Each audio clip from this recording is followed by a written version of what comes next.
Thank you very much. Recently, I got to thinking, why do I like actuaries so much? Now, I'm not talking about like attracts like actuaries. I'm saying I really like actuaries. Like, I am stoked to be the 2023 president, even though it's looking like it's going to be pretty much a full-time job, and the pay is nothing. And I got to thinking, is it possible that actuaries have unique brains? Now, sadly, it seems that there is no neuroscience study into the brain of the actuary. Thank goodness indeed. But there is a lot of neuroscience study about the impact of higher maths on the brain. And what this neuroscience study says is that the more maths you study, and particularly the more higher maths you study, the more in your brain you have gamma-aminobutyric acid, or GABA. Here's a picture of GABA. In fact, the correlation between studying higher maths and studying GABA is so strong that by looking at the level of GABA in people's brains, the neuroscientists can accurately predict how much higher maths you've studied. Incredible. So what is GABA? Well, you probably know it's a neurotransmitter. So that means it's a chemical that lives in our brain that's responsible for how the brain works. And so is GABA some kind of neurotransmitter that's just for calculus or geometry or algorithms? No, it turns out that GABA is the neurotransmitter in the brain that is most responsible or most associated with brain plasticity, or the ability of the brain to learn new things, or the ability of the brain to change its mind. Now, so far, I was totally in the realm of fact. More maths, more GABA, more neuroplasticity. So then I started to wonder, because of course, we actuaries don't just study maths. We study a whole bunch of actuarial techniques.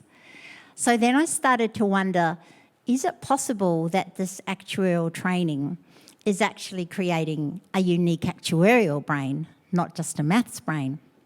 And I thought about some of the techniques that we study after we finish uni and finish things. And first of all, I thought about the humble triangle, the runoff triangle. Now, a long time before Donald Rumsfeld had known unknowns, unknown unknowns, we actuaries had runoff triangles and we had IBNRs.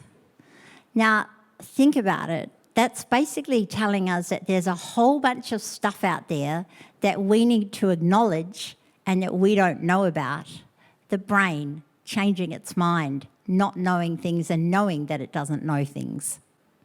The next thing I thought about was the control cycle.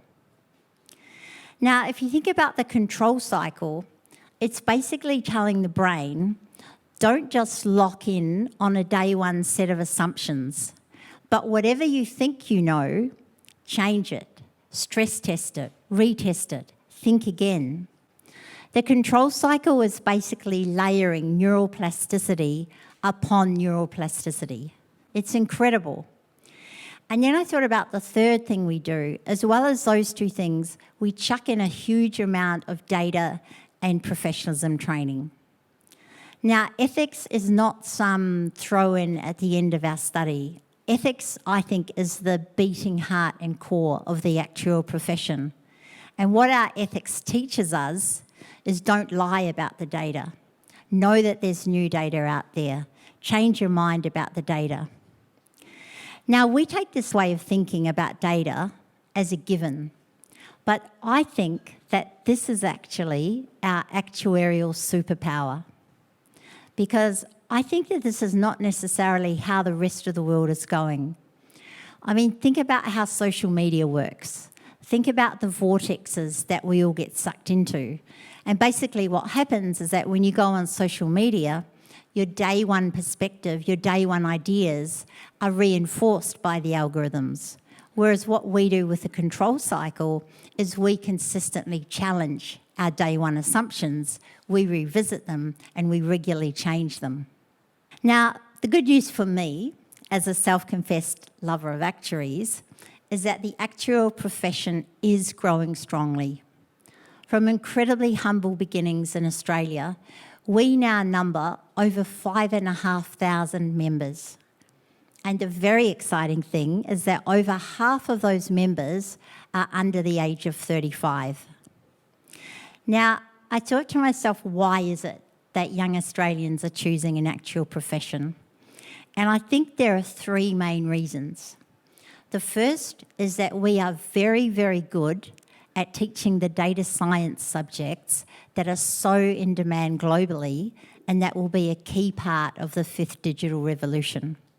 The second thing I think it's popular is that as well as teaching core data science studies, we also teach these techniques that make us phenomenally good at forecasting multidimensional models to do with risk and uncertainty.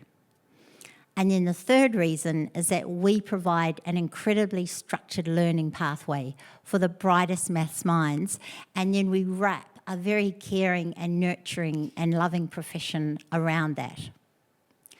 So great growth, it's all really good. There is one dark cloud on the horizon, and it's something that I think we need to all think about. And that is the fact that the number of high school students choosing to study advanced maths is basically starting to fall off a cliff in Australia. This is a really serious issue that should be of concern to all of us. Now, in December 2021, the Actuaries Institute published a paper that basically talked about and set out this decline in STEM subjects, saying we need to stem the STEM decline. And we set out 5 initiatives that we thought would turn this around.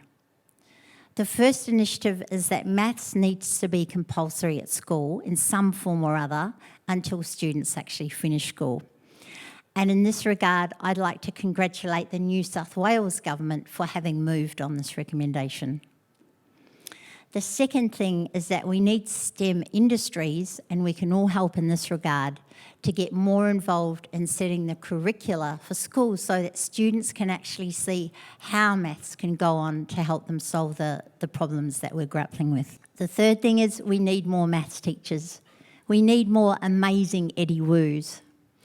We need to probably put in place a whole bunch of financial incentives, we need mentoring schemes, we need scholarships, but we need maths teaching to be an attractive profession.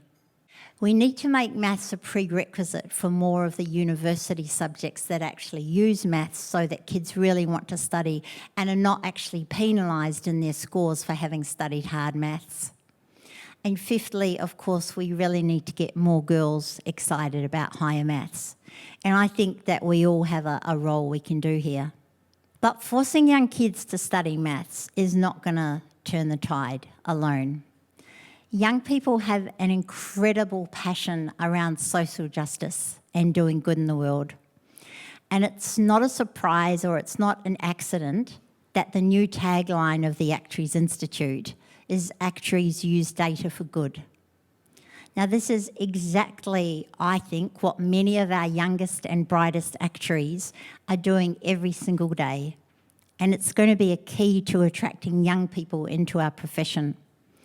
And I just want to call out one small example of the way that some of our brightest young actuaries are changing how we think about things. This is the Pathways to Homelessness paper that was produced last year by Hugh Miller and Laura Dixie. And basically what these young actuaries did in this incredible study was to study over 200,000 people in New South Wales who had interacted with homelessness services.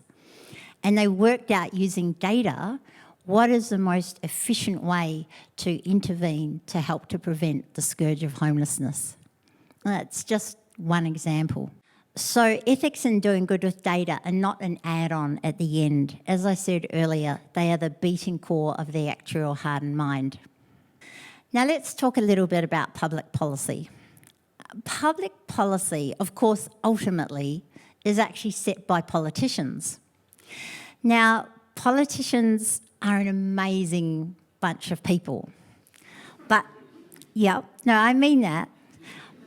But there is one skill set or educational background that they are completely lacking. And I think you can guess where I'm headed with this. So we currently have in our federal parliament 227 federal politicians in the lower and upper houses. Now, they've pretty much all got uni degrees, but of this 227, only 14 people, so that's 6%, have either a maths or a computer science or an engineering or a technology or any kind of STEM degree. Now, by contrast, there are 44 law degrees in the parliament.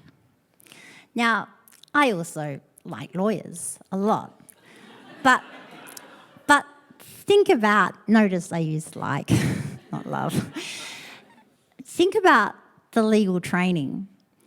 When you're a lawyer, you're basically trained that no matter what the data shows, no matter what you actually think to be true, no matter how things change, you have to be able and prepared to argue a case a particular way, no matter the data, no matter the truth. Now, this ability to argue any side of an argument is actually an incredibly important part of our justice system. But think about where that leads, where you've got a parliament full of lawyers. I think that what it leads to is the kind of position taking and point scoring rather than a shared understanding of working towards a problem that I think actuaries actually excel at. In the absence of more actuaries in Parliament, and with the recent hollowing out of public sector research in Australia, the Actuaries Institute has come to play a bigger and bigger role in public policy in Australia. The Institute has been building up a position as a trusted expert and as an impartial advisor, not just to the government, but to central agencies, to financial regulators, to the Treasury, to many parts of government. And you might not even know it, but whenever we do public policy in Australia, we have 5 public policy principles that any public policy that the Actuaries Institute produces has to adhere to. And it's worth just remembering what those 5 public policy principles are. So the number one is that we will only do public policy if it is in the public benefit or the common good. So we're not representing private interests. Secondly, we'll use an evidence-based approach, but with full allowance for risk. Thirdly, we'll use the available data, but if the data is not available or good, we will disclose that fully. Fourthly, we'll focus on matters of public equity and a level playing field. And fifthly, we will always advocate for good regulation. So I think maybe Michelle Levy sort of stole our focus on the good regulation. Now, these 5 principles underpin all of the Actuaries Institute public policy work. And I want to bring alive some of our public policy statements recently to you through some examples which I'm sure you will all be familiar with. Well, it's not really public policy, this is public good. So this is Sharanjit Pandam, who I know many of you know well. And here he's actually giving evidence at the Royal Commission into National Disaster Resilience. And he's talking about the changes that Australia needs to make to become more physically resilient in the face of a changing climate. Basically, during COVID, there was real limitations in the ABS statistics that were available, and government was scrambling to actually know what was the level of excess mortality that was being caused by COVID. And the Actuaries COVID Working Group, of which there's many people in the audience, did amazing analysis to actually quantify very quickly not only what was the excess mortality, but to look at it by state, by age, by gender, and so on.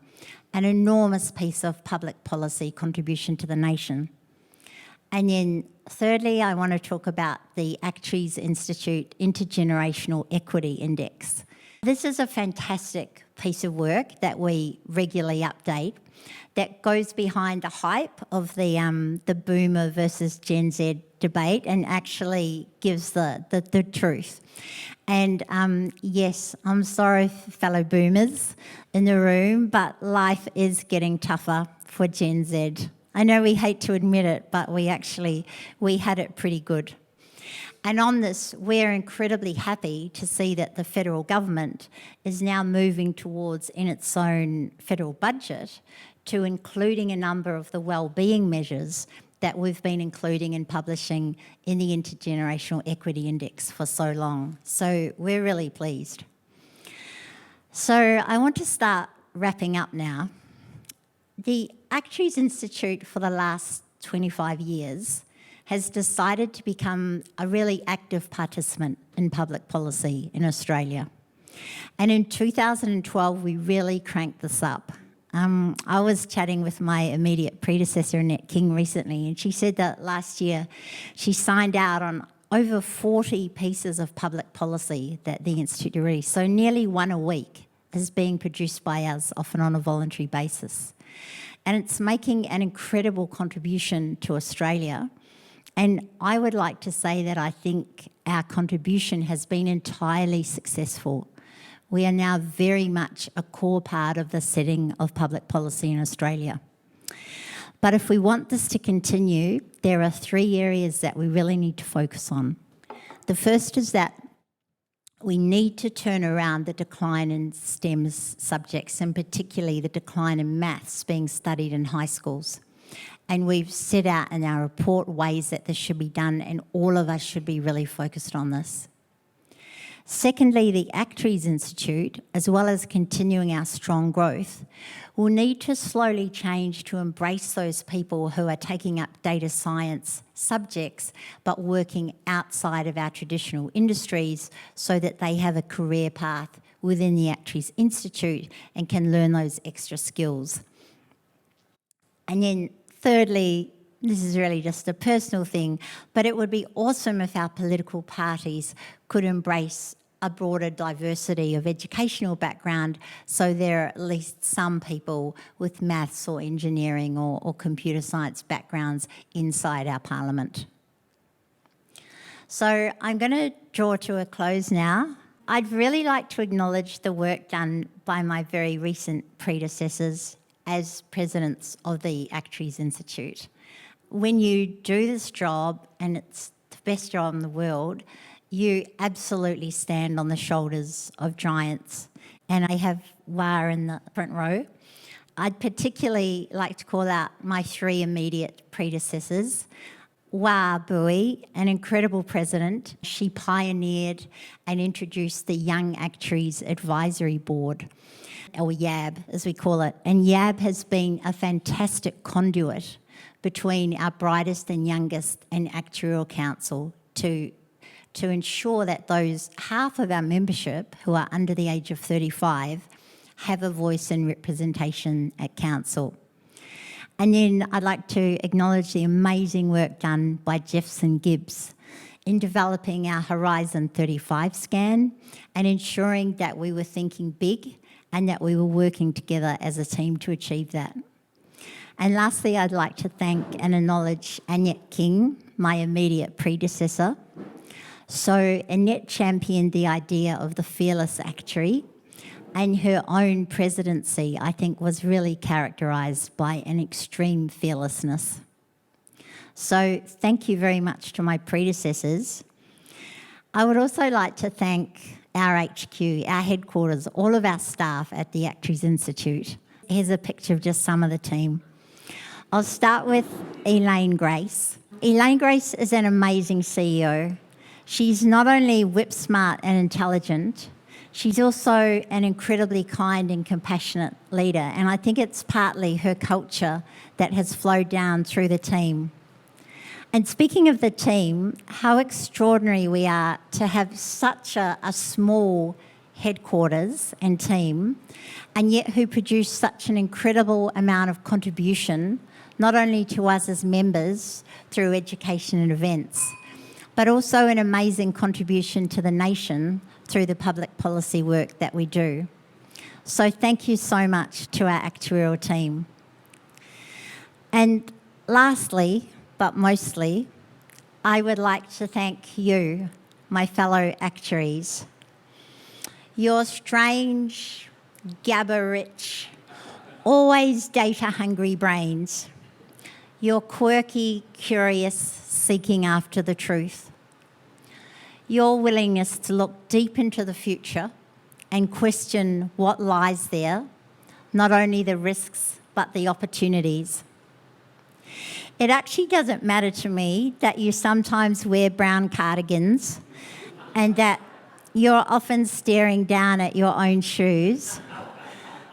You will always, always be the ones that I seek out at a party. Thank you very much and enjoy the rest of the evening.